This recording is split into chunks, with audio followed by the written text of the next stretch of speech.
Sup guys, I'm here to do an album review. This time is Marilyn Manson, Born Villain. I've waited for this album for quite a long time. I thought The High and the Low, his last release, wasn't that good. I mean, it's still a great release, but it wasn't what I was expecting from Manson, and I decided to get a little bit more in him, and I bought his Greatest Hits album, which I'll leave a link down there for the review of that, which is an amazing album, compilation of his songs and his music. This album was released today, May 1st.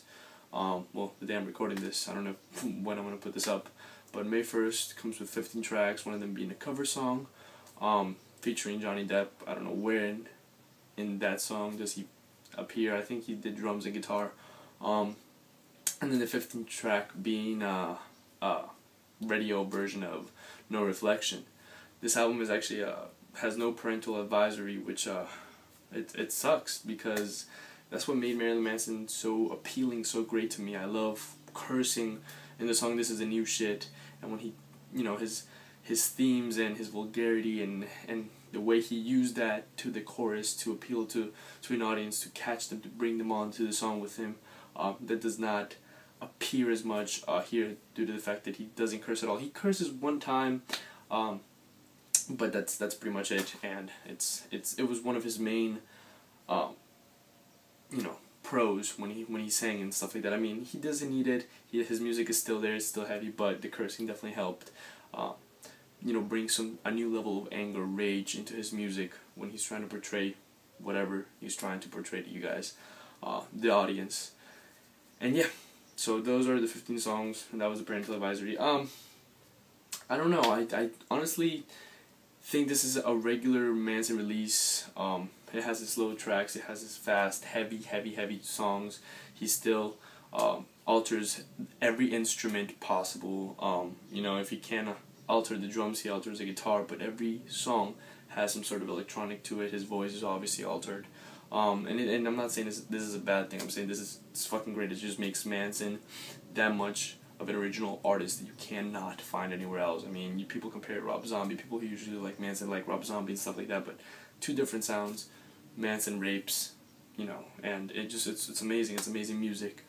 I know a lot of people look for lyrics in his music, and there's the group of people that look for lyrics and look up to him and think of him as a leader and somebody to go to when they're feeling sad or down or whatever, and they express themselves through Manson and his work and his way of thinking in life and stuff like that.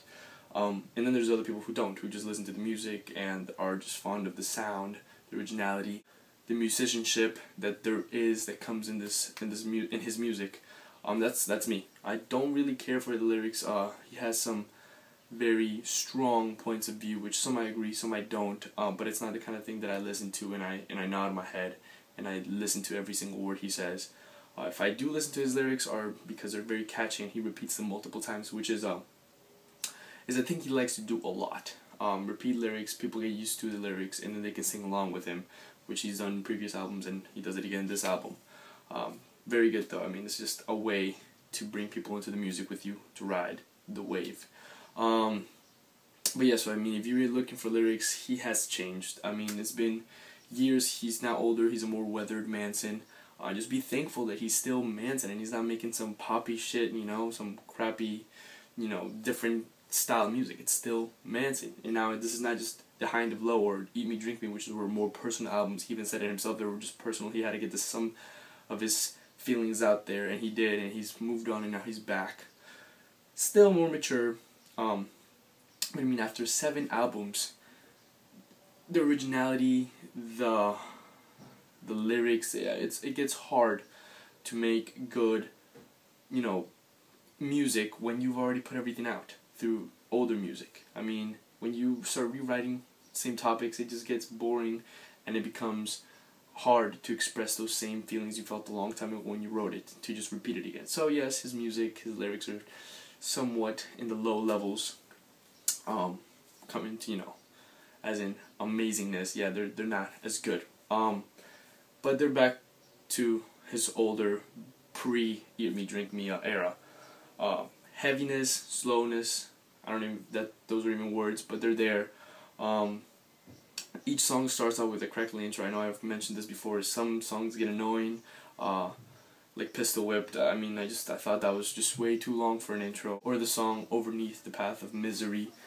Songs like The Gardener, which is just him talking. I mean, people enjoy that, some people don't. I'm the one who doesn't enjoy it. If you listen to his lyrics, he has something to say. Listen up, The Gardener.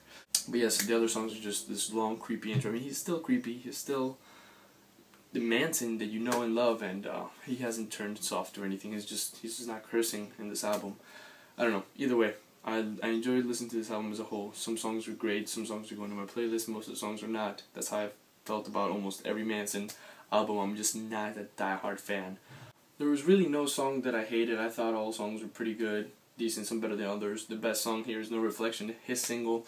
Also the songs Overneath the Path of Misery, Slow Motion, Hey Cruel World. Those songs were the best ones. The other ones were okay. Some of them were really bad, like The Gardener. I just can't get into that one.